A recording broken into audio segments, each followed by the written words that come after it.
Bonjour à tous, bonjour à toutes. Je suis Louise Lespard de La Clé des Champs, le podcast qui donne la parole aux agriculteurs. Aujourd'hui, je vous amène à la rencontre de Jean-Baptiste Vervy. Jean-Baptiste est agriculteur dans la Marne. Sur sa ferme en grande culture, il produit aujourd'hui des céréales et des pâtes alimentaires qu'il transforme sur sa ferme avec Caroline, sa compagne, sous la marque de Papote. Fils d'agriculteur, Jean-Baptiste s'installe très jeune suite à des aléas de la vie. Rapidement, il fait le choix de ne pas rester dans un modèle unique. Il travaille en parallèle de sa ferme, notamment à la FDSEA pendant plusieurs années, participe à des projets de transition, puis cofonde une agence de marketing digital nommée les Black Moutons, dédiée à la communication auprès des agriculteurs.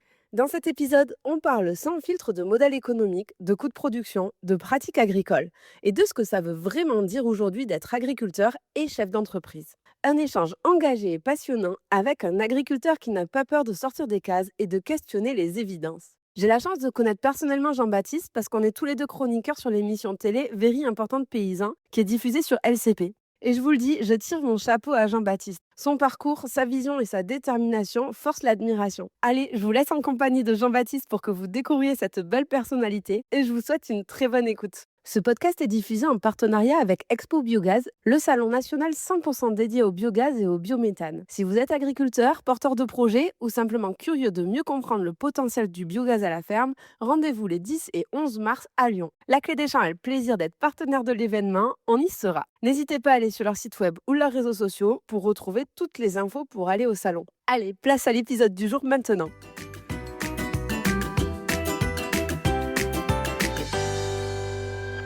Salut Jean-Baptiste. Salut. Bon, merci beaucoup pour ton temps. Tu peux peut-être nous raconter, déjà te présenter où on est, parce que là c'est un podcast un peu atypique. C'est sûr que c'est un podcast sur la ruralité, les agriculteurs. J'avoue. Là, il y a le petit canapé, les bouteilles de rhum juste au-dessus, quelques livres. Dans un hôtel Dans un parisien. hôtel. Alors, on peut pas tout raconter d'ailleurs, Louise. Bon, t'as raison. Donc moi, je suis Jean-Baptiste Vervy. Je suis agriculteur dans la Marne. J'ai une petite particularité de produire des pâtes avec ma compagne sur la ferme.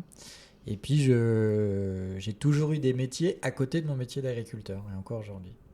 Et alors là, on est où? Explique pourquoi on est à Paris, pourquoi on est dans un hôtel tous les deux, et clarifie la situation. Alors, on n'est pas que tous les deux à Paris, mais bon, ce soir, on est tous les deux à dormir là. On a la chance d'être invités à être chroniqueurs dans une émission qui s'appelle VIP, qui est une émission de Very Important Paysan, qui est une émission dédiée à l'agriculture, qui est sur LCP. Voilà, et on fait partie des 4 chroniqueurs avec Antoine Robin, Michel Biraud, toi et moi. Exactement. Et c'est diffusé tous les 15 jours, mais je sais pas quand je vais sortir cet épisode. Donc Ça donne pas trop la date. Mais c'est en replay. Voilà, En fait, allez voir le replay. en replay, tu le vois tout le temps. C'est ce que j'allais dire. Bon, alors raconte-moi, c'était quoi le déclic pour toi de devenir agriculteur? Ah, le déclic, je ne saurais pas dire vraiment s'il y a un déclic. Je me rappelle exactement, par contre, où est-ce que j'ai dit à mes parents je serais agriculteur. C'était leur anniversaire de mariage dans une petite salle des fêtes. Tu vois. Et puis tu fais le malin, tu sais, on ouvre les cadeaux, et des petits discours. Et puis j'ai dit un truc comme ça, un peu à l'emporte-pièce, mais pas vraiment, parce que je le voulais vraiment, de se dire, bon, vous inquiétez pas, maintenant c'est bientôt la retraite, vous pouvez partir, moi je m'occupe de la ferme. Quoi. Voilà, ça c'était l'annonce, on va dire, un peu officielle. Après, tu vois bien, quand tu es fils d'agri, on vivait sur la ferme.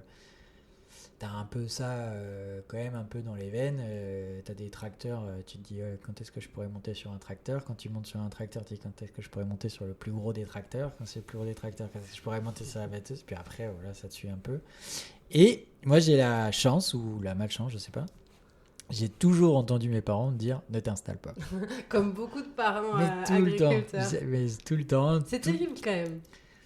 Ouais. Mais si tu veux, en fait, ils sont sympas parce que sans s'en rendre compte, moi, ça m'a donné l'esprit de contradiction, si tu veux. Vous voulez pas que je le fasse? Je vais le faire. Mais non, mais en fait, comme je les entendais ça, galérer sur les revenus et tout, je me disais, mais si la façon dont vous le faites, ça marche pas, peut-être qu'on peut essayer ça, ou on peut essayer ça, ou on peut essayer ça. Et avec mon père, non, c'est toujours comme ça, on a fait comme ça, c'est comme ça. Et en fait, vraiment, je crois qu'ils sans s'en rendre compte, ils m'ont inculqué cette idée de se dire comment je peux faire autrement, quoi. Et ça, je pense que ça ça m'a impacté parce que je le dis pour la ferme, mais finalement pour tout ce que je fais un peu, il y a toujours cette idée de se dire comment je peux aborder le sujet un peu autrement. C'est pas le truc de dire je veux pas faire comme les autres, c'est de se dire s'il y a un truc qui marche pas, hop, on se repose une question et on regarde par où on pourrait, s'il y a un autre chemin, quoi, tu vois. Et voilà, et je me suis installé en 2007. Voilà, ça commence à dater un peu. Il y a 20 ans bientôt. Ouais, dans 2 bientôt ans. 20 ans. Et cela dit, alors si tu veux que je te raconte toute ma vie, enfin peut-être pas tout, mais en fait ça fait déjà plus de 20 ans malgré tout que je fais la ferme. Parce que en fait, donc moi j'ai fait que des études agricoles. Que c'est déjà bien. Ouais, non mais ouais c'est vrai, mais je suis pas allé voir ailleurs. J'étais un étudiant au collège, voilà, moyen, qui se faisait chier tout ça. Et puis un jour ils m'ont envoyé après la troisième. Ils m'ont dit, je sais pas trop pourquoi d'ailleurs, c'est moi qui ai demandé ou si c'est eux qui ont voulu m'envoyer en école d'agriculture. Et là je me suis révélé. J'étais un peu mieux dans mon élément. Je suis devenu un bon élève. Mais quand je suis arrivé d'ailleurs, je me rappelle que ma mère était dépitée parce que le directeur m'a fait faire 2-3 exercices et il a dit toi ça sera BEP agricole.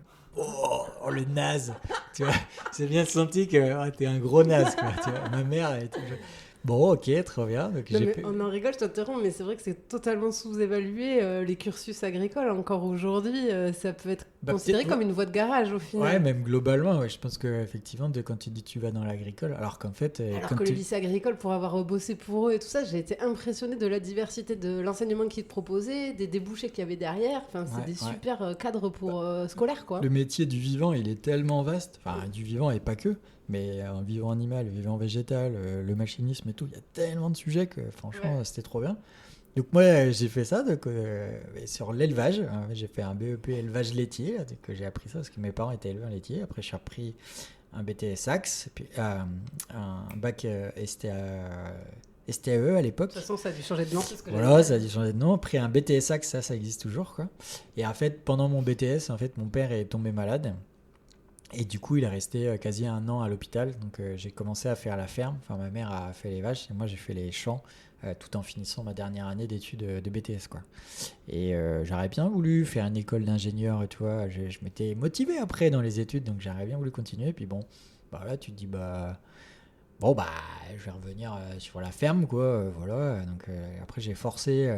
Mes frangines, elles m'ont un peu saoulé. Donc, j'ai fait une année d'études supplémentaires. Un bac plus 3 à moitié dans une école agricole ou pas, enfin c'était pas très compliqué, finalement j'étais assez vite à la ferme, ça m'a donné une année d'études supplémentaire, voilà, quoi.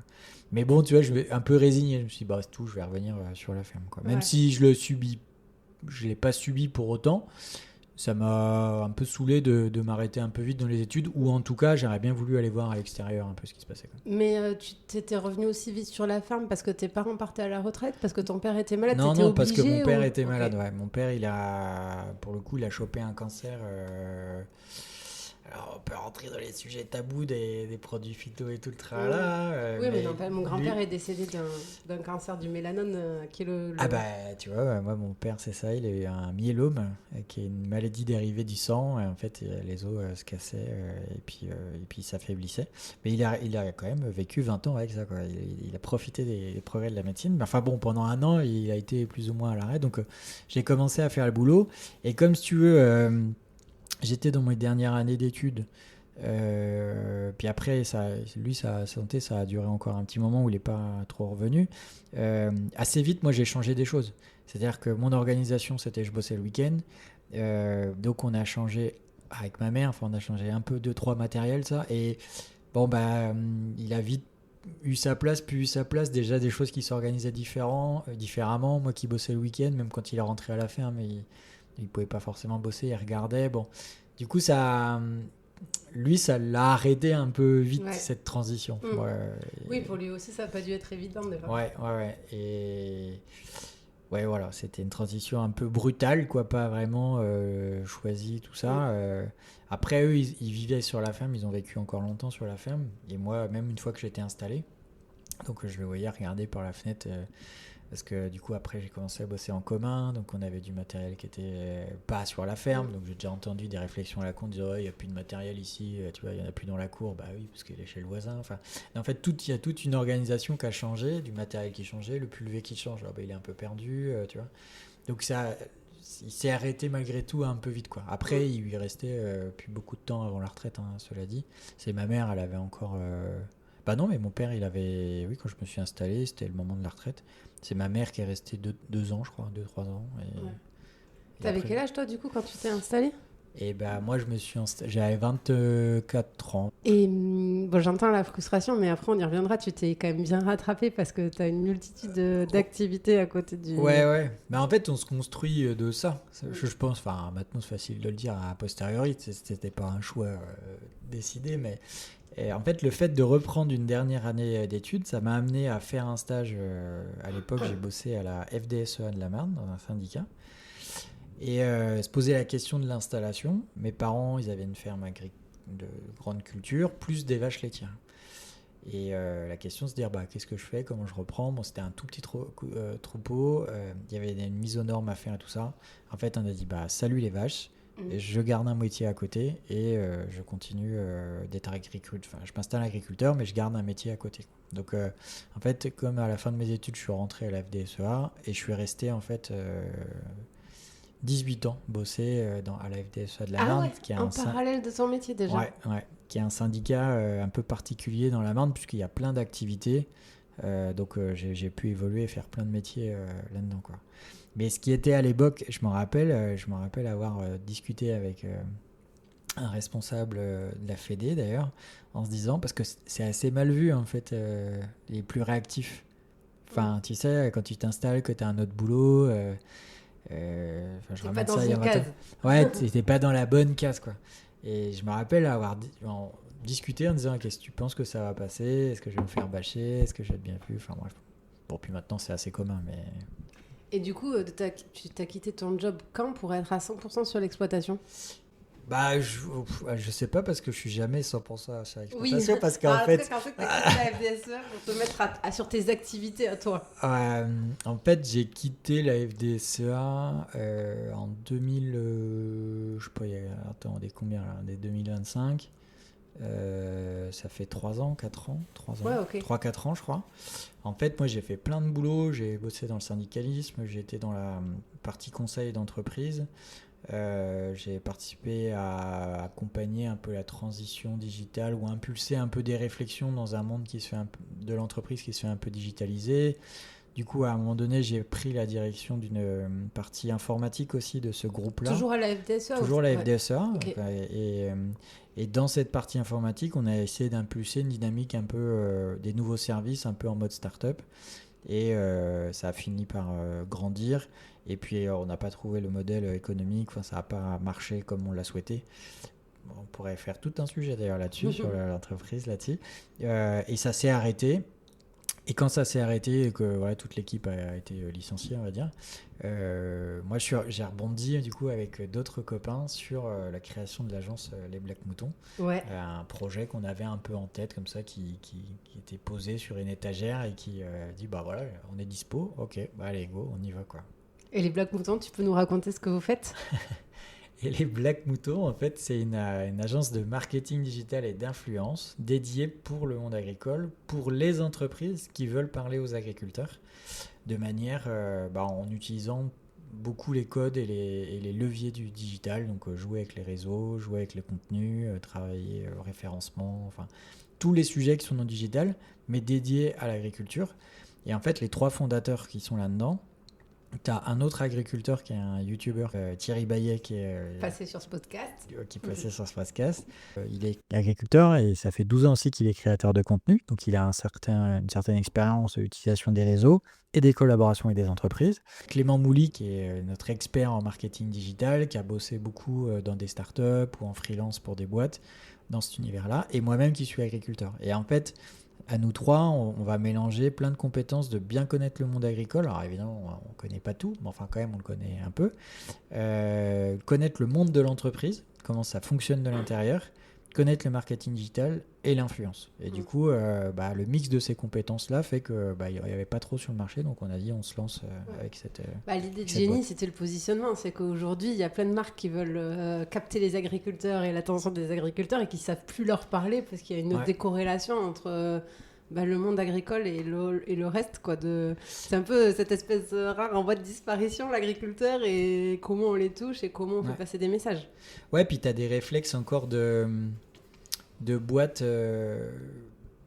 Tu vois, un vieux réflexe, pas c'est un vieux réflexe, mais des réflexes un peu marketing de se dire tiens, j'ai un message à leur faire passer, je vais bourrer le mou pour qu'ils l'écoutent, ce message-là, tu vois. C'est moi qui ai un bon produit, mais écoute que c'est un bon produit.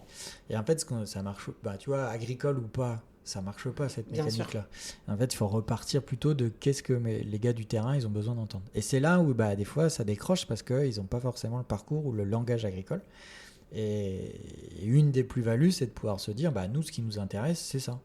Et on placera, tu vois, quand on accompagne des boîtes dans des campagnes et tout ça, on dit on va parler de plein de choses qui globalement est vraiment très intéressant pour les agris. Et toi, tu es une petite pièce de tout ça, on va t'injecter dedans et on va mettre ton produit là-dedans. Mais on va pas t'accompagner à être un bourrin. Donc ça, c'est une approche déjà différente qui est assez appréciée, je veux dire, des clients avec qui on bosse. Et le fait de bien connaître le monde agricole, des fois, c'est vrai qu'on peut dire, alors aujourd'hui, ce que vous faites là, vous faites plaisir. Mais en fait, nous, ça ne touche absolument pas. En fait. Ce slogan, ce truc, bon, voilà, vous êtes un peu perché, quoi. Donc, du coup, on les ramène un peu là-dessus. Alors, faut pas avoir trop de prétention non plus, mais c'est quand même une petite plus-value qu'on a que d'autres n'ont pas. Et plus aussi, il y a un esprit créatif dans l'équipe qui fait qu'on aime bien faire des trucs un peu différents. Ce fameux pas de côté que mes parents peut-être ils m'ont donné, ça existe dans la tête de Clément aussi, donc on aime bien faire des trucs un peu qui sortent du cadre. Et si on en revient à ton exploitation, aujourd'hui, est-ce que tu peux nous expliquer ce qu'il y a dessus ? Alors, sur la ferme, à aujourd'hui, donc c'est une ferme qui fait 120 hectares, il n'y a que des cultures en fait dessus, hein. C'est du blé tendre, du blé dur, du maïs, du colza, des févroles, de l'orge, voilà. C'est une ferme, ça s'appelle la ferme des Grandes Tuileries. C'est une ferme où on a très longtemps fabriqué des tuiles parce que c'est blindé d'argile en fait, hein. C'est une ferme un peu difficile à travailler. Et du coup, moi quand j'ai repris, j'ai fait comme avant, hein, comme le papounet. Je labourais, je passais ma herse rotative, je cramais du fioul, je changeais tous les versoirs et tout parce que c'était usé. Puis à un moment donné, je me dis mais attends, mais ça peut pas durer comme ça. On a des coûts de production qui sont lourd en fait dans ce mode de fonctionnement. Il faut qu'on trouve à baisser un peu ça. Et des coûts de production que tu arrivais à mesurer, pardon, parce que je me rends compte grossièrement, mais c'est quand même un vrai sujet aujourd'hui de mesurer ses coûts de production et de savoir telle production elle me coûte tant à produire et ma marge elle est de temps.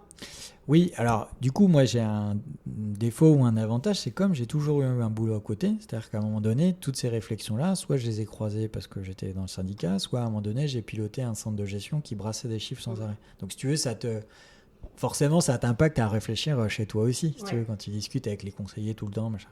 Donc je me suis dit il faut raisonner un peu différemment. Et à l'époque moi j'étais aussi à la FDSEA et j'accompagnais des groupes d'agriculteurs qui voulaient penser différemment.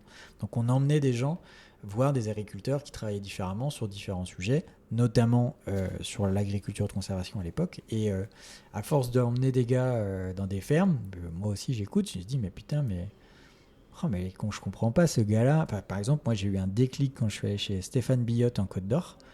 Ce gars-là, en fait, il avait 30% de rendement de moins en potentiel, sauf qu'il avait des EBE qui étaient aussi bons que nous, quoi. Et là, excédent brut d'exploitation, donc c'est ce qui reste des performances économiques, tu vois. Alors que potentiellement, il avait un potentiel justement de rendement plus faible. Et du coup, en rentrant, je me suis dit, mais putain, on est vraiment con, quoi. Soit on devrait avoir un appart tous sur la Côte d'Azur, où on ne sait pas s'y prendre, quoi. Et du coup, ça m'a amené à réfléchir sur changer le modèle, voir les choses un peu différemment. Et petit à petit, du coup, je me suis risqué. Alors, c'est facile, on se met vite un peu dans les cases, mais c'est pas forcément ça, mais dans les techniques d'agriculture de conservation des sols, dans l'utilisation des couverts végétaux, dans le semi-direct, pour aller chercher au départ une approche d'économie, Et En j'ai disant vite quoi, vu... moins d'énergie, moins de temps passé, c'est pas moins de... compliqué. Aujourd'hui, par exemple, quand je sème du blé, ça me coûte 5 litres de fuel à l'hectare. Avant, ça me coûtait 40. J'ai pas besoin de courir pour le rendement en ayant déjà économisé ça. C'est ce que j'ai déjà pas dépensé, quoi. Mais après, en regardant toutes ces techniques, j'ai aussi redécouvert la partie agronomique et l'intérêt de protéger ses sols, du fonctionnement du vivant. Du coup, tu te réintéresses à des trucs que tu as appris à l'école plus ou moins. Et là, ça devient vachement passionnant sur au-delà de l'économique, tous les autres effets bénéfiques que tu peux aller chercher dans une approche un peu différente, ou en tout cas mieux mesurée que tes approches d'avant, au-delà de te coûter cher. Elles pouvaient être néfastes sur certains aspects dans ton mode de production. Donc du coup, ça fait réfléchir. Et donc ça, maintenant, je suis toujours un peu dans cette recherche d'agriculture un peu moins coûteuse d'une part, mais aussi qui est plus raisonnée ou plus équilibrée avec son environnement. C'est vachement intéressant de chercher les leviers naturels, on va dire, pour trouver des réponses. Après, moi, je suis pas en bio pour autant, hein, je m'interdis pas les produits de synthèse qu'on a besoin, mais j'aime bien essayer de trouver des mécaniques un peu naturelles. Et ça, je le fais pas tout seul, parce que moi, dans mon parcours de vie, j'ai appris que j'étais pas trop mauvais quand j'étais en groupe, mais quand je suis tout seul, je suis très nul, quoi.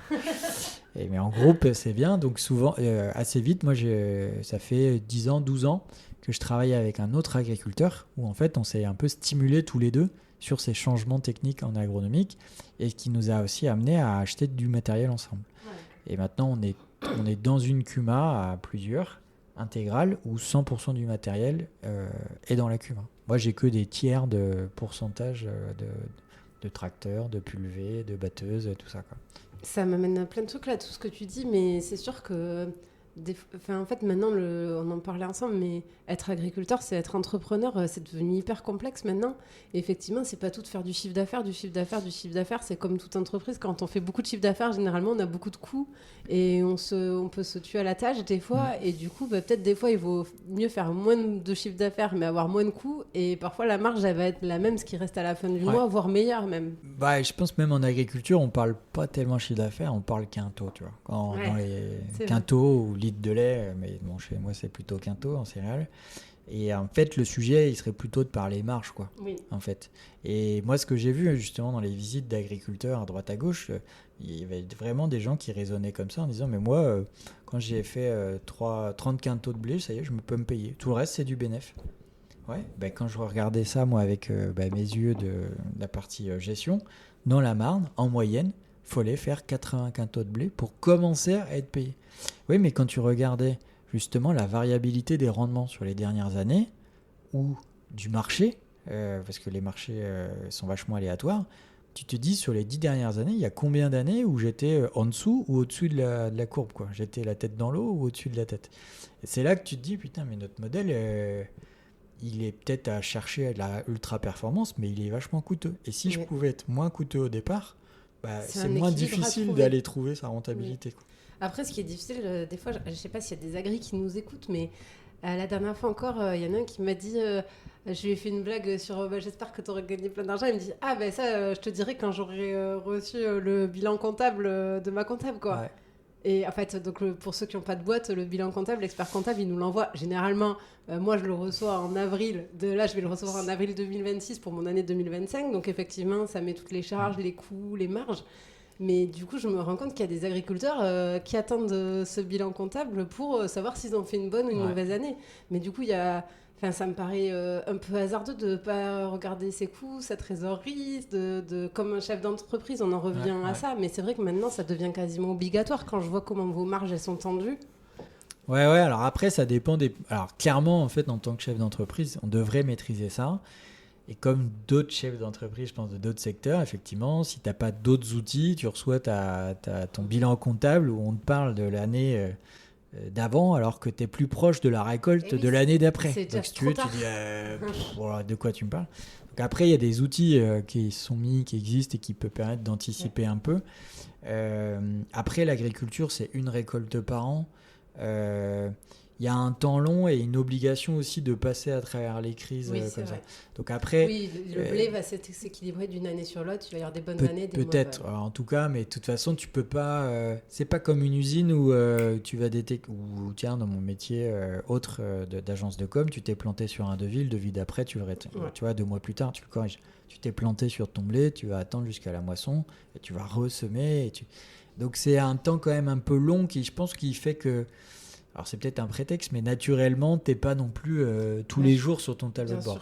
Ce qui n'est pas le même cas, par exemple, si tu es un éleveur porcin, où tu as une sortie d'un animal ou des volailles qui est machin, donc tu regardes à la bande, et puis tu es sur des productions où tu as peut-être un peu moins d'inertie ou de possibilités, c'est-à-dire que tu es bon ou tu es mauvais, quoi. Si tu as trop mis d'aliments... Nous, en grande culture, il y a quand même encore un peu d'inertie, peut-être parce qu'il y avait encore un peu de rentabilité. Bon, plus elle s'effrite, moins tu as le droit de faire des erreurs, quoi. C'est aussi une autre façon de le dire. Ouais. On en reviendra après au cours du blé et tout ça, mais avant, tu parlais aussi de pratiques de conservation des sols et tout ça. C'est quand même ça bouge quand même beaucoup dans le monde agricole, mais peut-être pas assez vite au goût de certains. Enfin, pourquoi ça ne bouge pas plus vite? C'est quoi ton avis sur tout ça? Pourquoi? Je pense que plus de la moitié des agriculteurs ont plus de 55 ans. Donc si tu veux... Déjà, t'as tout dit. À partir de là, voir à 55 ans. Voilà, tu dis ça va bien m'emmener jusqu'au bout. Donc tu vas être en posture, ouais, tous ces gars-là, ils nous font chier, ils nous retirent les produits, machin. Voilà, de mon temps, on faisait des manifs. Tiens, j'entends, c'est mon père, quoi. Mon temps, on faisait des manifs, on revenait, on avait gagné des trucs. Là, maintenant, plus rien. Une autre analyse, mais tu vois, mon père qui avait pourtant mangé des phytos et ça s'est pas bien passé, il ne savait pas faire son jardin sans phyto. Tu vois, c'était tellement ancré ce modèle-là. Et mon père, quand il était petit, enfin, il me racontait que quand il était petit, donc lui, il est né en 44, il dit, nous, on a connu encore les tickets de rationnement, et à l'école, il disait, toi, le fils d'agriculteur, t'es un affameur, quoi. Et si tu veux, moi, je pense que je comprends, enfin, j'imagine que en fait cette génération en fait a vraiment démarré quand nous on dit oui avant après la guerre on mangeait pas à notre faim, c'est facile à le dire à nous mais on sait même pas ce que ça veut dire. Eux ils le savaient, ils l'ont connu. Donc le progrès, cette agriculture qui a fait progresser, qui a fait qu'on pouvait manger à notre faim, puis après qui a été excédentaire. Ouais, que du coup on a connu la paix en Europe aussi grâce à ça. Eux ils ont connu ça, donc la remise en cause de cette génération c'est compliqué. Après cette génération maintenant elle est terminée, elle va arriver en retraite, il y a une génération intermédiaire et nous. Mais donc je pense que déjà tu as des gens qui sont plus proches de la fin que du début, qu'il y en a, on dit qu'ils vont partir en retraite, pas du tout sûr, moi je pense qu'ils vont mettre les terres à façon et ça va rester comme ça encore un certain temps. Et puis après, clairement, tu te remets en cause quand tu es en difficulté. Il y a des fermes qui galèrent, qui se posent des questions, qui réagissent. Il y en a d'autres, moi je regarde dans ma région, qui est plutôt une région de grande culture, ça marche très bien comme ça. Genre, tant qu'ils pourront utiliser la charrue, mettre des phytos tant qu'on veut et puis des engrais, c'est bon, ça marche. Et puis on va se défendre aussi professionnellement pour que le plus longtemps possible on puisse avoir ces phytos et ces engrais. Or, en fait, donc ça c'est un autre sujet, mais tu as ta ferme à toi, mais si tu te regardes un peu plus haut, un peu plus loin, la dépendance aux engrais dans ces systèmes-là, à un moment donné, quand les Russes, on va vraiment s'énerver avec eux ou je sais pas quoi. Enfin, on n'est pas autonome en Europe en production d'engrais, donc quand même, ça devrait nous poser des questions. Après la guerre en Ukraine, où les prix se sont envolés. Ouais, mais tu sais, des fois, on a la mémoire courte parce qu'on a l'impression d'avoir un peu oublié. Bon, les phytos, alors, on les utilise d'une bonne manière en France, on respecte les trucs, mais on peut regarder qu'il y a 2-3 trucs. Donc, si on pouvait faire différemment, ça serait quand même pas si mal. Il n'y a pas forcément des solutions, mais ça pourrait peut-être être pas si mal quand même. Donc, je pense qu'il faut quand même regarder devant nous et se dire, on a quand même des enjeux, on doit bouger des choses. Ça ne veut pas dire que tout ce qu'on faisait, c'est pas bien et qu'on est des méchants salauds d'agriculteurs à faire des conneries. Mais on peut voir qu'il y a un modèle qui n'est pas complètement durable sur certains aspects. Et on peut se poser des questions pour essayer d'évoluer. Et ça, je pense que c'est aussi avoir envie de se remettre en cause. Mais dans la nature humaine, on aime bien aussi rester dans notre confort, quoi. Et puis, c'est pas évident. C'est quand même, j'ai l'impression, beaucoup de compétences à acquérir, une manière différente de faire, parfois avec des trésors qui sont restreintes, et que c'est sûr que c'est plus facile de rester dans un modèle que c'est quand même un chantier. Et il y a quand même le vrai sujet aussi de qui paye le coût de la transition, parce que là, toi, tu as réussi à absorber tes tests et à te régénérer. On peut en parler, mais je sais pas. En fait, tu as raison. C'est-à-dire que quand tu veux changer, je pense que tu as intérêt à avoir de la trésorerie pour gérer ton droit à l'erreur du changement et ta R&D que tu vas faire. Mais en fait, ça va vite à prendre des gaufres, donc à un moment donné, tu peux vite avoir cramé ton enveloppe de R&D potentiellement, quoi. Et moi, pour le coup, je pense que je suis un peu dans cette situation-là aujourd'hui, c'est qu'on a fait quand même pas mal de choses. Moi, j'ai la chance d'avoir toujours eu un boulot à côté, ce qui est une énorme chance. Donc moi, je tirais très peu de salaire sur la ferme, avec cette envie de la faire progresser très vite. Quand je me suis installé, j'ai pu redrainer les quelques hectares qui n'avaient pas été faits, j'ai fait un hangar photovoltaïque pour stocker, j'ai modernisé, mais parce que je profitais de mon salaire à côté. C'était mon choix, en fait. Et du coup, ce que je gagnais les bonnes années, hop, ça me préparait pour les années d'après. Mais tu mets de base, en fait, les cours qui font le yo-yo, les années de météorologique qui font le yo-yo aussi, plus des erreurs, tu as vite fait en fait de cramer assez vite en fait l'argent que tu as mis de côté, quoi. Et moi aujourd'hui, j'ai fait mon petit parcours, j'ai des réussites et j'ai fait des erreurs. Bon, je les ai payées, enfin voilà, j'ai vidé quelques comptes pour assumer ça. Donc je suis plus armé maintenant qu'il y a de mon savoir et de cette expérience par rapport à il y a 10 ans. Mais quand même, voilà, je les ai assumés parce que les années d'avant étaient bonnes et parce que j'avais un métier à côté. Et ça veut dire que mon chemin, tout le monde ne peut pas le pratiquer. Si tu n'as pas un autre métier à côté, tu ne peux pas faire ce que j'ai fait. Et je ne dis pas du tout que c'est une bonne façon de l'avoir fait, d'ailleurs. Mais donc, il faut comprendre aussi qu'une autre personne se dire, non, mais moi, je ne peux pas risquer. Et puis après, tu as l'aversion au risque aussi. Oui, également. Et ça, c'est propre à chacun. Et propre à chacun. Parce que tu as des gens, ils vont te dire... par exemple, semer un couvert, c'est prendre un risque. Ou mettre, je sais pas, des févroles avec les colzas quand on fait des cultures associées pour tromper les insectes, c'est prendre un risque. Il y a zéro risque en fait à faire ça. Par contre, acheter un tracteur 50 000 € trop cher, ça c'est peut-être un risque. Tu vois, c'est certainement un autre risque. Et en fait, chacun a un peu son truc. Et moi, je sais que quand on est passé en semi-direct, mon collègue, c'est un fou. Lui, il est passé jour, nuit, c'est-à-dire d'un jour au lendemain. Il n'y a pas de bande d'essai où on passe tout comme ça. Bon, tout le monde n'est pas couillu comme ça, quoi. Après, lui, c'est pareil, il avait une autre activité, viticole et tout ça, donc il a de quoi faire le tampon. Il aurait vécu que de ça, peut-être qu'il n'aurait peut-être pas été si vite, quoi. Différemment.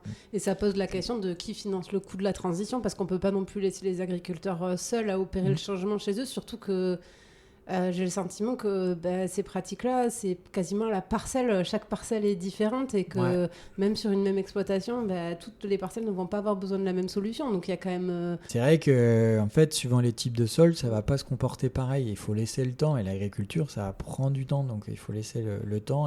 Mais un des premiers sujets, ce serait de payer nos produits, en fait. Parce que tu sais, on dit à chaque fois, il faudrait des aides, il faut accompagner la transition, je sais pas quoi. Un des sujets, c'est de nous payer notre prix de coût de production, quoi. Ce serait déjà bien. Premier sujet. Deuxième sujet, arrêter d'importer dans nos assiettes justement ce que... Parce qu'en fait, quand on fait ça, on se fait plaisir soi-même, mais on essaye de répondre à une attente sociétale aussi, d'une certaine façon, pour que justement, dans les assiettes de tous les Français, on ait des produits peut-être un peu différents, un petit peu plus qualitatifs. Mais du coup, tu ne peux pas supporter qu'on nous importe des produits qui ne correspondent pas à ce standard. Et donc ça, c'est le coup de poignard sur tes efforts. C'est-à-dire que toi, tu te dis, je fais des efforts, c'est bien, tu vas avoir un politique à dire, c'est bien ce que vous faites, tu vas avoir un particulier dans la rue à dire, c'est bien ce que tu fais. Ouais, achetez-le, hein, parce que sinon, on va arrêter de le faire. Donc le premier soutien, c'est ça, c'est acheter nos produits au juste prix. Voilà. La loi du plan a été un bel exemple de ça, avec les néonicotinoïdes et la betterave, où on l'a interdit pour les Français, mais par contre, les produits importés pourront l'utiliser. Et donc là, il y a une forme d'hypocrisie, parce que dans ce podcast, on peut citer des marques, parce que sur le plateau télé, on ne peut pas le faire, mais dans ce cas-là, ça veut dire que plus personne ne mange de Nutella, quoi, dans ce cas-là. Parce que on ne peut pas interdire aux agriculteurs français un truc qu'on autorise aux autres, et après, aller manger les produits que les autres ont produits. Et ça, c'est le truc le plus schizophrène. Enfin, je pense que les agris, tu vois, tu as des gens qui sont quand même en colère, mais c'est le premier sujet. Enfin, très franchement, tu gères ça, tu tu vas refaire un appel d'air sur le marché, ça veut dire que ça va te laisser produire. Peut-être que alors on n'est pas seul dans le monde à produire, mais je pense qu'on a besoin d'un retour de protectionnisme. Parce que si tu veux encourager un autre modèle, parce que je pense qu'on pourrait même aller plus loin en agriculture. Aujourd'hui, on ne se pose pas la question... Enfin, moi, il y a un truc qui m'intéresse quand même, où je n'ai pas du tout les réponses, mais qui m'intéresse, c'est de regarder notre agriculture et l'impact sur la santé. On dit toujours que le premier médicament qu'on a, c'est ce qu'on mange. Alors, on pourrait se dire, nous, ce qu'on fait, les agriculteurs, c'est forcément très bien. Oui, on essaye de faire les choses bien. Mais si on se pose, on peut peut-être se dire, on fait très bien, mais il y a peut-être des problèmes de diabète à droite, de trop de sucre à gauche, des gluten qui... Donc peut-être qu'il y a des trucs qu'on pourrait faire différemment et avec un regard sur le coût de la santé des Français, quoi. Alors quand je dis ça, parce que j'ai des agriculteurs, ils vont me sauter dessus. Je dis pas qu'on fait pas bien. Moi, je pense que justement, là, l'agriculture française, on fait déjà très bien. Mais je pense qu'on pourrait être raisonnable pour se dire... Enfin, t'as des gens qui sont... Alors nous, on ne détient pas toute la vérité, les agriculteurs. Après, tu as l'agroalimentaire. Vos produits sont transformés derrière. Le problème est là aussi. Donc ça, on n'a pas la main. Donc peut-être que nous, on a un peu notre sujet. Par contre, moi, je trouve choquant qu'on ait des populations qui sont de plus en plus gros, qui ont des problèmes de diabète, qui ont des problèmes de ceci, qui ont des problèmes de ça. Donc qu'est-ce qu'on veut de notre société demain ? On veut tous avoir une société d'Américains français qui sont malades, qu'on va du coup foutre des médicaments, donc on pourra nous reprocher de mettre des phytos, mais on va se gaver de médicaments. C'est le même sujet. Hein. Ouais. Donc je me dis, tu vois, on pourrait dépasser ça pour essayer de...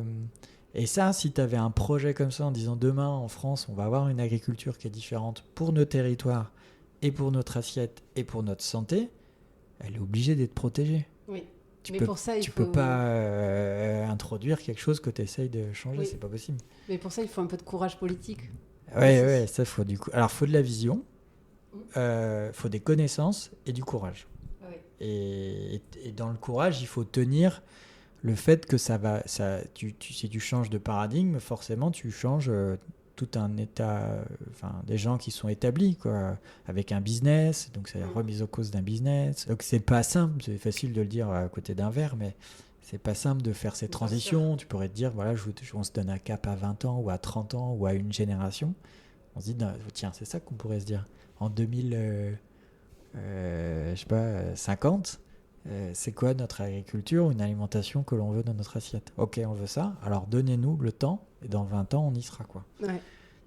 Mais je vois que personne, il n'y a pas grand monde qui... Non.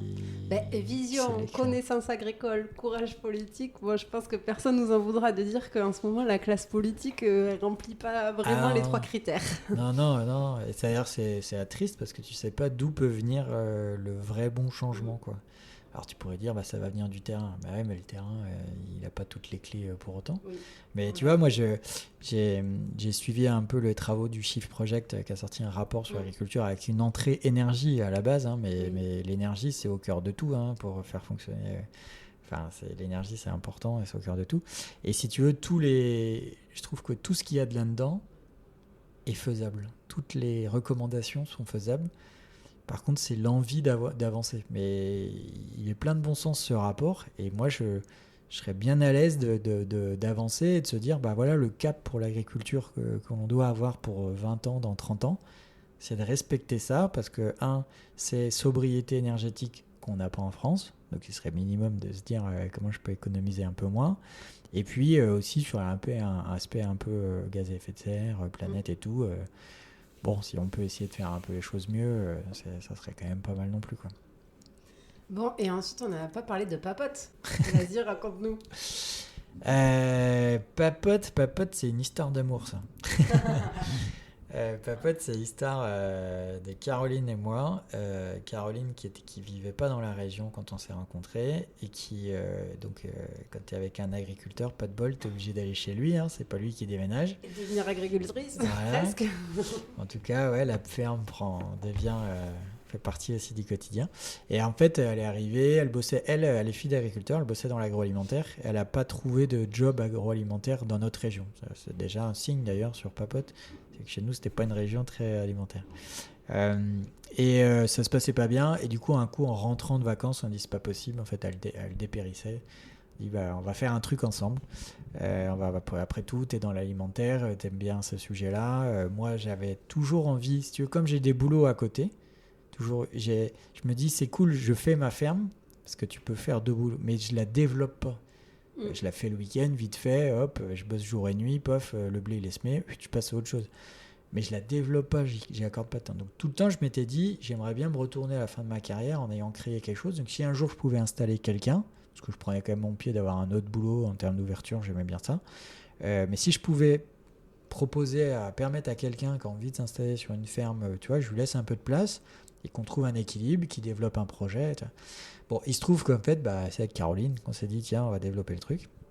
Donc sur l'autoroute, en rentrant à peu près à Sens, on a dit, bon, on va produire quelque chose. Et à Montargis, on a dit, ça sera des pâtes. Tu vois. Donc il y a une demi-heure, 3/4 d'heure de route. Assez vite, on est arrivé sur ce sujet-là parce qu'on s'est dit, les pâtes, c'est bien. 90% des gens mangent des pâtes, c'est assez simple. Et puis c'est le prolongement des céréales qu'on pouvait faire sur la ferme. Quoi. Alors, les pâtes, c'est avec du blé dur. Ouais. Est-ce que tu peux nous raconter déjà différence blé dur, blé tendre? Fais-nous un petit topo. On peut faire des pâtes avec pas mal de choses, y compris du blé tendre. Et notre région est une région blé tendre, donc on aurait pu faire avec du blé tendre. La recette originelle, c'est avec du blé dur. La différence entre les 2 céréales, c'est notamment, mais il n'y a pas que ça, le taux de protéines qui n'est pas le même. Il y a des caractéristiques techniques. Et le taux de protéines, c'est ce qui va faire la fermeté de la pâte. Donc, pour faire court, quand tu as une pâte au blé dur, tu vas réussir à faire une pâte normalement ferme. Si tu as une pâte au blé tendre, ça sera une cuisson rapide. Si elle est trop rapide, d'ailleurs, si tu abuses un peu trop, ça va être des pâtes un peu collantes, tu vois. Ça peut vite déraper. Donc nous, notre choix, c'était de faire un produit bon selon notre standard. Donc ces pâtes au blé dur, bien fermes, parce que la fermeté des pâtes, c'est plus sympa à manger, mais c'est aussi, y a un sujet, la surcuisson des pâtes, c'est plutôt mauvais pour la santé. Quand on dit que des pâtes, ça fait grossir, c'est pas les pâtes qui font grossir, c'est la surcuisson des pâtes qui font grossir. Parce qu'en fait, quand tu surcuis des pâtes, ça passe de sucre lent à sucre rapide, l'indice glycémique monte, et ça fait grossir. Et ça fait grossir. Si tu surcuis pas et si tu restes sur des pâtes fermes, il n'y a pas de souci, en fait. Ça reste des sucres lents et ce qui se passe à l'intérieur de la pâte reste dans le truc. Donc nous, le sujet, c'était de faire des pâtes qualitatives. Donc moi, sur la ferme, j'essaye de produire un peu différemment. On prend du blé dur parce que c'est une bonne matière. Et après, dans le process des pâtes, on a regardé à avoir un process qui soit le plus qualitatif possible. Et en réalité, en artisanat, ce qui va permettre d'être qualitatif, c'est qu'on va essayer de jamais chauffer la matière, trop chauffer la matière pour respecter le produit et pas le faire évoluer et perdre des valeurs nutritionnelles. Donc on a une chaîne de production où notamment on va faire du séchage, parce qu'on fait des pâtes sèches, du séchage à basse température à moins de 50 degrés pendant 24 heures, alors qu'en industrie, ils sèchent en 2-3 heures à plus de 100 degrés. Et ça grille des acides aminés qui aident à la digestion des protéines, à l'assimilation des protéines. Donc il y a ce process de séchage lent, et puis voilà, tout le process de la machine qui fait qu'on va vraiment avoir un produit de la pâte qui nourrit mieux. Au bon sens de... C'est pas juste remplir l'estomac, c'est mieux nourrir, quoi. Bon, alors j'ai plein de questions. Déjà, on va commencer par le champ. Ton blé dur, déjà, comment on différencie visuellement un blé dur d'un blé tendre? Un blé dur, ça tale pas trop bien. Si tu es le talage, c'est en fait quand tu plantes ta graine, ça va couvrir le sol plus ou moins. Lui, il va monter assez vite, quoi. Donc quand tu fais tes rangs de blé, d'ailleurs, tu verras que les rangs ils sont pas trop fermés, alors que les autres ils vont se recouvrir. Et puis il est un peu plus carré, un peu plus barbu quand on arrive au moment de la récolte. Et au niveau du grain, alors là c'est très reconnaissable parce que c'est un grain un tout petit peu plus long, plus fin, un espèce de un peu d'inspiration grainerie mais un peu allongé si tu veux, et il y a un léger côté translucide. Alors quand on dit translucide, c'est pas un carreau, hein. Mais quand même tu mettrais un grain de blé dur et un grain de blé tendre côte à côte, tu verrais qu'il y a une différence, quoi. Et quand tu le croques sous la dent, clairement il est plus dur. Sachant que le blé tendre est utilisé pour faire la farine. Ouais, la vocation du blé tendre, c'est plutôt l'utilisation de la farine qu'on va retrouver dans nos pains, qu'on va retrouver dans la pâtisserie en règle générale, ou qu'on va pour des blés tendres de mauvaise qualité, on va dire, vont partir dans l'alimentation animale, quoi. Et alors, tu sèmes quand? Tu fais quoi dans ton champ et tu récoltes quand? Ouais, alors le blé dur, dans mon cas, on va le semer l'hiver. au mois de novembre, en l'occurrence je l'ai semé il y a 15 jours, pour aller chercher en fait un peu le plus de temps d'installation dans le champ pour aller chercher quand même un peu le rendement. On peut le semer aussi au printemps, mais en fait moi j'ai une ferme qui est quand même assez humide, donc ça me fait attendre souvent longtemps. Il y a une année j'ai semé du blé dur au mois d'avril, c'est beaucoup trop tard, donc je sais que je vais vachement handicaper mon rendement. Alors moi sur ce blé dur, mon sujet c'est pas d'avoir le plus gros rendement. Bon, enfin, quand même, à un moment donné, il y a des ratios quand même à garder pour que ça soit pertinent, quoi. Donc, on va semer ça au mois de novembre. En plus, souvent les terres, donc elles sont encore acceptables, on peut encore passer. Après, l'humidité de l'hiver elle sera compliquée. Je vais choisir mes parcelles justement les moins humides, parce que c'est une espèce qui n'aime pas trop l'humidité. Donc, je ne peux pas le mettre dans toutes mes parcelles. Et après, donc, on sème, on laisse ça l'hiver. Sortie d'hiver, on va lui donner un peu à manger, hein, donc de l'azote, hein, parce que pour toute plante, il faut qu'elle grossisse comme ça. Donc soit en compost, soit et ou avec du compost, ou sinon c'est de l'engrais minéral qu'on va rajouter. Moi, je vais apporter des oligo-éléments pour faire corriger les petites carences, donc du manganèse, du bore, du magnésium, enfin. Un peu comme nous, l'être humain, des fois, on va chercher un peu à compléter. L'idée est de faire en sorte d'aider la plante à être la plus en forme possible et d'assimiler le plus possible ces éléments naturels qu'elle a au pied. Des fois, il y a des éléments naturels qu'il y a dans le sol qu'elle pourrait avoir, mais comme il manque, je sais pas, un peu de cuivre, ou un peu de soufre, ou un peu de ceci, un peu de cela, elle l'absorbe pas complètement, quoi. Donc on va faire cette correction-là. Et puis après, les principales agressions qu'il va y avoir, c'est toutes les maladies fongiques, hein. Donc là au début moi je vais mettre des protections à base de soufre un maximum, et puis à la fin du cycle je vais quand même prendre un produit de synthèse pour me protéger sur une maladie qui peut arriver, qui est la fusariose. Et la fusariose donc qui peut exister sur tous les céréales, mais le blé dur est assez sensible à ça. Et la fusariose, en fait, faut pas déconner avec ça, parce qu'en fait, ça provoque des mycotoxines. Donc les mycotoxines, ça va être par exemple, tu as un été qui est humide. La pluie ou les gros brouillards du matin, de ça, en fait, on va avoir de l'humidité dans les épillets. Et donc, il y a des petits champignons qui vont se mettre. Ces fameuses mycotoxines, et ces mycotoxines vont provoquer, en fait, sont des neurotoxiques. Donc quand on a trop dans ton grain, en fait c'est impropre à la consommation. Ah ouais, donc c'est foutu. Et ça, moi j'ai déjà fait des essais qu'avec des solutions naturelles, vu que nous, si tu es dans le sud de la France avec du sec, c'est pas très grave, mais plus tu montes en hauteur en France, plus tu as quand même des conditions humides, quoi. Et donc voilà, je fais une dernière protection de synthèse pour me protéger de ça. Mais c'est vraiment un sujet où il ne faut pas déconner, parce qu'on n'en parle plus, parce qu'en fait, pour le coup, la chimie en agriculture, on en a beaucoup utilisé, mais en fait, on ne se rend plus compte, mais c'est comme pour la santé, on ne se rend plus compte des problèmes sanitaires qu'on pouvait avoir. Ouais. Avant la guerre, tu avais des fous dans les villages, tu avais des gens qui étaient un peu timbrés. Oui, c'est parce qu'ils bouffaient du pain avec des mycotoxines. Et en fait ça a disparu parce que justement il y avait tous les produits de traitement, donc on n'en avait plus. Mais en fait quand tu relâches un peu ça, tu revois réapparaître des trucs à droite à gauche. Donc ça rappelle. Ça va être un juste équilibre à trouver. Et du coup ça c'est important. Donc moi chaque blé qui sort, je fais une analyse de mycotoxines pour savoir si c'est bon pour la consommation ou si c'est impropre à la consommation. Voilà. Et ça m'est déjà arrivé d'avoir des années du blé dur qui était en dehors des standards, que j'ai pas utilisé parce que voilà. Et notamment des années où par exemple moi j'ai testé aussi des préparations de purin d'ortie, de kosu, de tout ça. J'étais content, je dis putain je fais que des trucs super bien là, nickel. Analyse à la fin, impropre à la consommation. Bravo, d'accord. Alors ok, j'ai pas mis de phyto dessus, sauf qu'en fait des maladies naturelles en fait fait que je peux pas donner ça à manger, quoi. Ouais. Donc après tu récoltes. Après, je récolte, je stocke, j'en vends une partie. J'en vends une partie. Négociant. Ouais, négociant. Moi, je travaille avec un négociant. J'en fais toujours plus que j'en ai besoin parce qu'en fait, on ne sait jamais la qualité de la récolte. Moi, je vise mes 15% de protéines que je veux tous les ans, mais ça, tu ne le sais pas avant la récolte. Donc, moi, j'en fais toujours un peu plus de 2 fois plus de ce que j'ai besoin.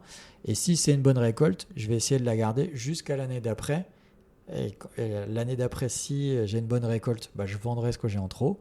Si jamais c'est pas une bonne récolte, je vais vendre cette récolte-là et j'utiliserai la récolte N-1 qui était de qualité. Parce qu'en fait, moi, je peux pas. En fait, moi, je travaille qu'avec nos farines. Tu vois, des fois en meunerie, on va corriger en fait des farines qui sont de mauvaise qualité suivant les rendements, suivant les récoltes de l'année. C'est jamais pareil. Donc des fois, ils vont corriger, Moi, je peux pas corriger. J'utilise ma farine sans correcteur, la plus pure possible. Donc, il faut tout le temps qu'elle soit de bonne qualité. Donc, mon seul sujet, c'est de dire quand j'ai une bonne qualité, il faut que je la garde. Il faut que je me prépare pour si jamais l'année prochaine c'est pas le cas. Donc, je stocke ça. Et après, j'envoie ça chez un meunier du côté de Reims, à 1 heure de chez moi. Il me passe mon blé dur en farine et je récupère les farines que je vais ramener à la ferme, que je vais mettre dans une chambre froide. Ok. Et en fait, je vais les stocker à moins de 8 degrés. L'objectif est de gérer les problèmes d'insectes qu'il peut y avoir dans les farines. Et donc, je gère ça par le froid et non pas par la chimie. Au lieu de mettre des insecticides, on va mettre les farines dans le frigo, quoi. Ok. Est-ce qu'on met des insecticides dans la farine, sinon? Pas dans la farine, mais en fait, ce qu'il faut se dire, c'est que dans le blé ou dans les céréales, c'est vivant. Tu peux avoir des insectes qui se mettent. Et si déjà dans ton stockage, il y avait un peu d'insectes, il y a de la chaleur, il y a un peu de vie, c'est pas du tout un problème, quoi. Donc moi déjà je mets plus d'insecticides, puis il y a beaucoup d'agriculteurs qui essayent de plus mettre d'insecticides dans les stockages, mais c'est un vrai sujet, surtout qu'en plus comme les hivers sont de moins en moins vraiment froids et secs, il n'y a plus ce froid et sec qui tuait un peu tout, quoi. Donc on essaye de stocker en ventilant l'état pour baisser la température aussi, puisque un des sujets c'est de baisser la température pour pas qu'il y ait d'activité en fait. Si tu voulais vraiment tuer tous les insectes, il faudrait les mettre dans un congélateur, l'état de blé, donc là on peut pas. Et donc on va baisser par le froid. Et donc c'est pareil au niveau de la farine, c'est de se dire, je reste dans le froid pour pas qu'il y ait de vie qui s'installe. Parce qu'il peut y avoir... Tu sais, on parle de verre de farine ou de... le verre alimentaire. Le verre alimentaire, des fois on voit, tiens, il y a un truc. Bon, c'est vrai que ça existe, donc il faut faire gaffe à ça, quoi. Il y a zéro danger avec ça, c'est juste pas très agréable. Ouais. Voilà. Mais bon, si tu peux ne pas en avoir, c'est mieux. Donc on gère comme ça. Et après, quand on a besoin, on passe la pièce d'à côté où on a toute une installation pour produire des pâtes, quoi. Ok. Alors comment on passe de la farine aux pâtes?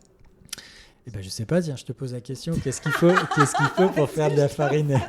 Si je te pose la question, c'est que tu es comme une guise, je suis en train de me dire comment on passe de la farine aux pâtes. Non, j'imagine que tu le mélanges avec de l'eau. Ouais.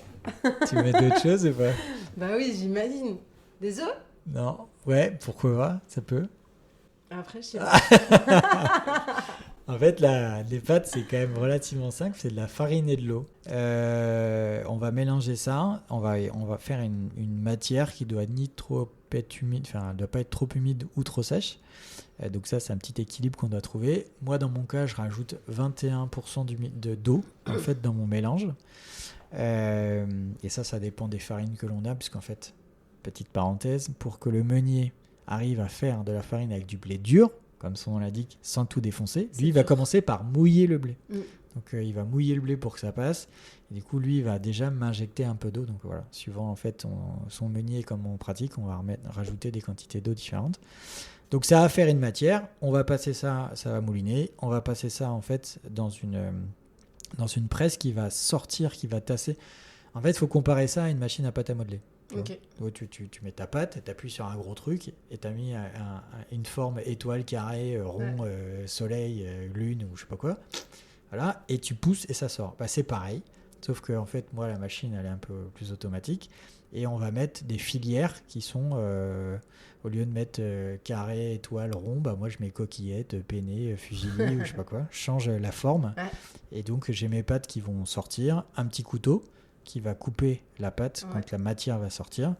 Et après, ça tombe sur des plateaux et on va vers la partie séchoir, quoi. Donc, ce qu'on va sécher assez vite, en fait, dès que les pâtes sont sorties, on va commencer à sécher les pâtes pour aller sur le process.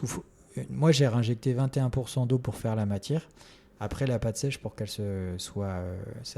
qu'elle tienne dans la durée, on doit la redescendre à moins de 12% d'humidité. Donc, on va la sécher, quoi. Ok. Donc tu l'as fait sécher naturellement ou ça passe dans une espèce de séchoir qui la chauffe? on les met dans un séchoir, donc c'est une sorte de grosse boîte qui pourrait soit être une chambre froide, mais en l'occurrence nous on va balancer de l'air chaud et on va extraire l'air humide.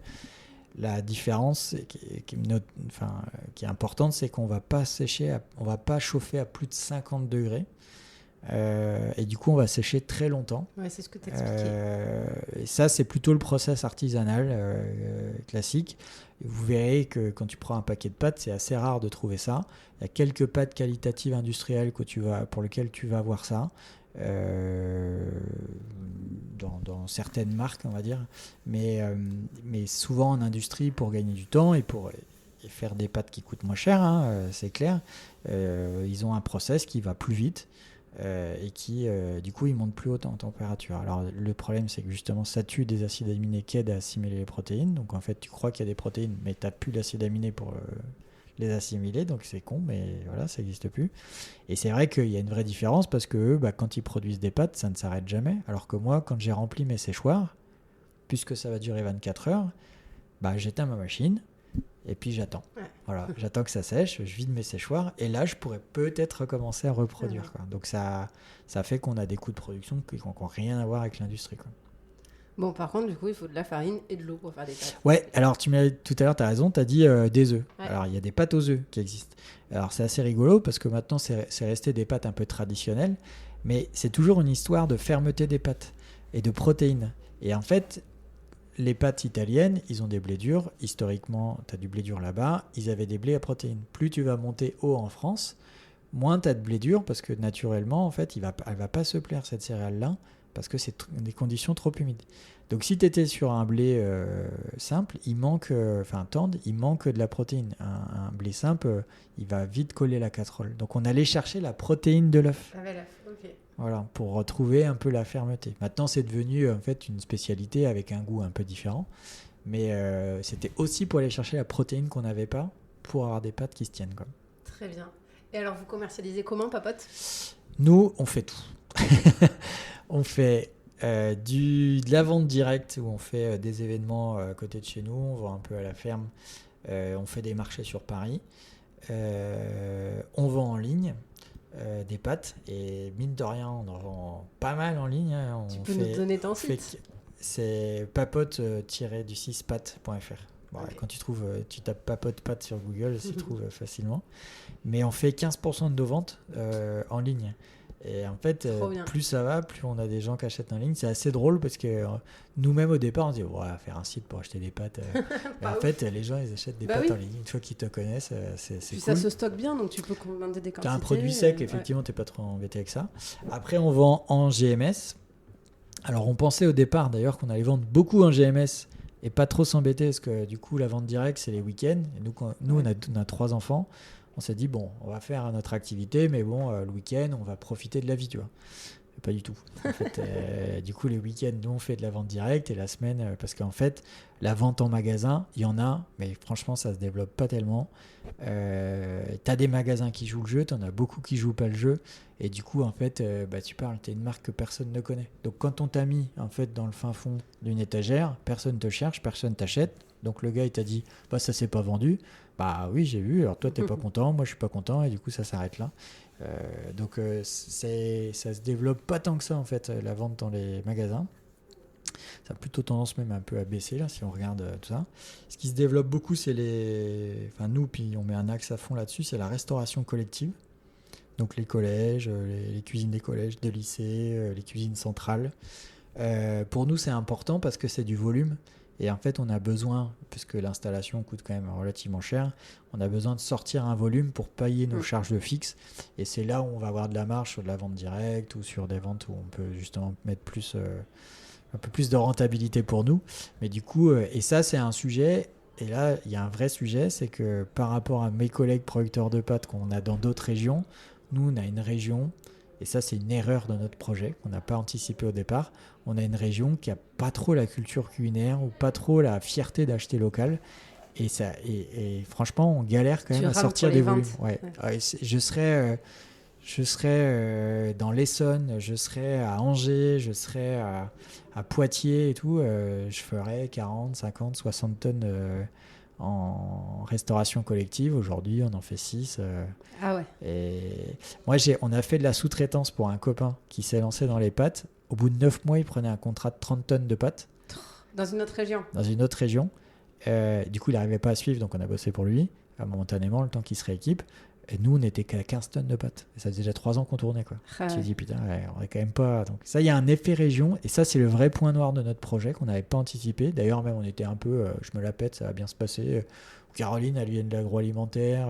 Elle a bossé avec les grandes surfaces. Elle travaille dans le marketing, ça va aller. Moi, je dis, bon, j'ai déjà fait des trucs, on va peut-être y arriver quand même. Bah, en fait, il y a des fondamentaux comme ça. Ouais, après, tu le sais que quand tu vas tester le marché, ça. Ouais, mais ça fait un peu dur parce qu'en fait, tu dis oui, bah, faut acheter local. Tu sais, c'est dans l'air du temps, faut acheter local, Oui, on va c'est acheter toujours local. pareil, il y a le Voilà. discours et il y a la vraie vie derrière. Exactement. Et en fait, la vraie vie, bon, elle est un peu lente.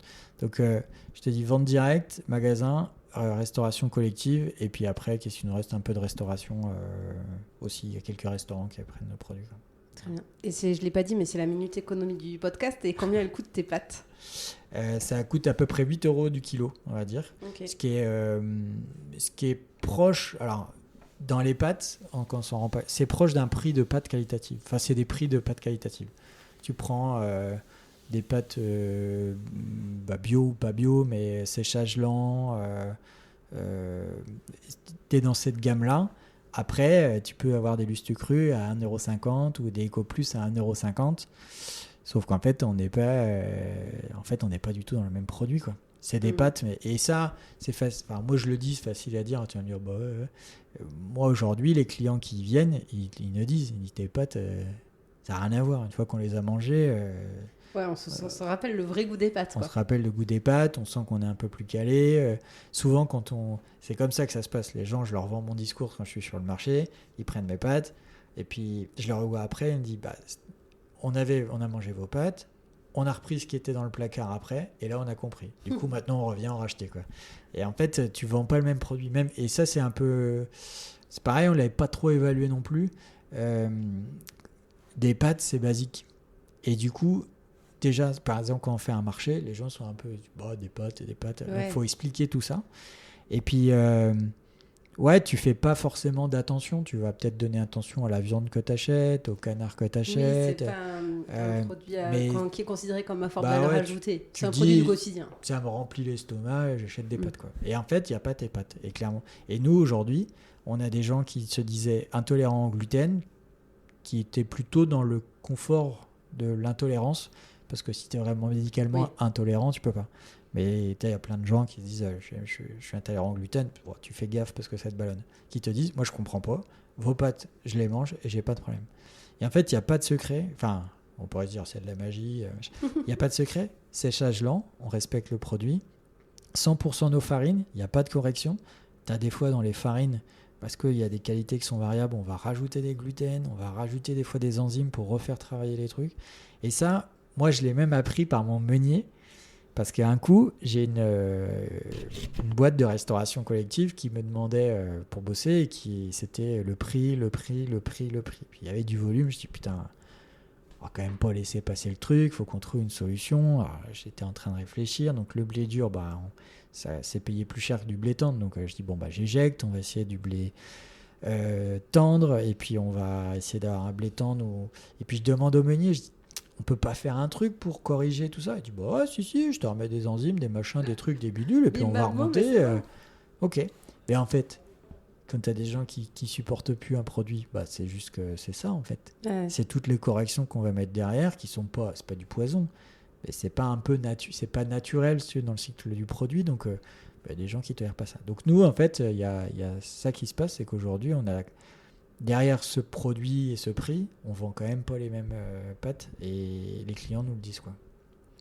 Les sportifs aussi nous le disent. On a des sportifs qui nous achètent nos pâtes, qui sont convaincus, qui se disent je tiens mieux les entraînements, je suis un peu plus en forme à la fin de tel effort. Enfin, bon, voilà, donc on n'a pas d'études scientifiques, mais on a un certain nombre de clients qui nous disent quand même il se passe quelque chose. Très bien, je prends bonne note et je commanderai tes pâtes.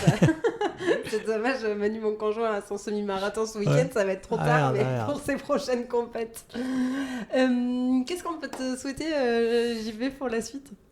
De vendre des pâtes. Vendre des pâtes, acheter des pâtes à JB. Non, ce que je rêverais, c'est quand même d'avoir un ou deux acteurs pour vraiment faire des volumes aujourd'hui sur les pâtes. Parce qu'aujourd'hui, on n'est pas encore à l'équilibre. On ne tire pas de salaire sur Caroline. Et si tu veux, bon, ça va à 5 minutes quand tu lances des projets. Mais quand tu bosses la semaine, plus le week-end, tu vois, ce week-end, on était sur le marché. Caroline est rentrée le dimanche soir à 22h30. Elle est partie le samedi à 5h30 du matin. Le lundi, on retravaille parce qu'on retravaille. Ouais. Parce que, tu vois, et du coup, ce rythme-là, c'est cool quand tu gagnes ta vie. Quand tu gagnes pas complètement ta vie, c'est un peu... Oui. Donc, voilà, et ça va vite, hein, parce qu'il suffit de quelques acteurs, notamment en restauration collective, dans la Marne ou dans la région parisienne, qui se disent, tiens, on bosse ensemble, et... T'as un contrat de 10 tonnes qui vient et c'est terminé. Nous, c'est après, on est bien. Ça va venir. Et on espère. Oui. Puis en plus, on se donne pour y arriver. Et puis, on fait évoluer des produits. Là, on a sorti une gamme. Faut que ça s'arrête. Hein. Je vais couper le micro. On a sorti une gamme de pâtes, des pâtes en forme de riz, le risoni. Et on les a fait comme des préparations à risotto, déjà tout fait. Et ça, on voit, c'est un bon succès parce que c'est un produit déjà un peu élaboré. Les gens se disent, moi en plus, je les présente en disant c'est le plat de la flemme du dimanche soir. Pas besoin tu mets de l'eau là-dedans et puis c'est tout, t'as fait à manger. Et ça, c'est un produit un peu qualitatif qui va retrouver sa place aussi dans les magasins, qui va changer d'un produit de base. Et ça marche plutôt pas mal. Et après, on a plein de projets potentiellement sur les pâtes. On pourrait faire plein de choses. Tu pourrais faire des pasta box fermières avec un producteur de viande à côté où tu prends ses bains morceaux qui ne s'est pas bien valorisé pour faire une sauce bolognaise avec lui. Et la restauration hors foyer, en fait, elle se développe à fond. Tu pourrais faire vraiment des pasta box autre chose que la Sodebo que tu as dans la station Total qui est dégueulasse, quoi. Donc on pourrait faire plein de trucs, mais avant ça, il faut déjà atteindre le premier palier qui était... on va atteindre, mais qu'on aura mis 2 ans de plus à atteindre que ce qu'on avait prévu, quoi. Ouais, il faut du courage. Donc voilà, vendre des pâtes, ce serait bien. Bon, très bien. Mais merci beaucoup, JB. J'ai pas fait un épisode aussi long. On est la joie depuis que j'ai fait Julienne de Normandie et Annie Genevard, ministre de l'Agriculture. Mais bon, c'était top. Et puis, je sais pas quelle heure il est. Voilà, 22h15 et on va se coucher.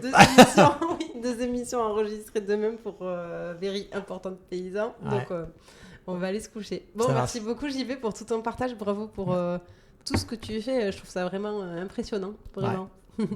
Allez, marche. Bonne soirée, à très vite. Merci à toi, salut. Et voilà, c'en est fini pour aujourd'hui. Vous souhaitez aller plus loin dans la découverte de l'agriculture ? Si vous travaillez au contact du monde agricole, sachez que la Clé des Champs propose des formations à l'agriculture.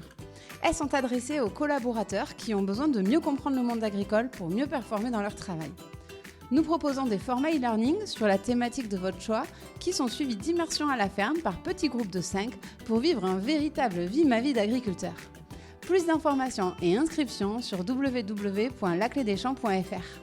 Et avant de partir, dernière chose, si le podcast vous plaît, n'hésitez pas à lui mettre une note 5 étoiles ou en parler autour de vous, ça m'aide énormément à faire connaître le podcast.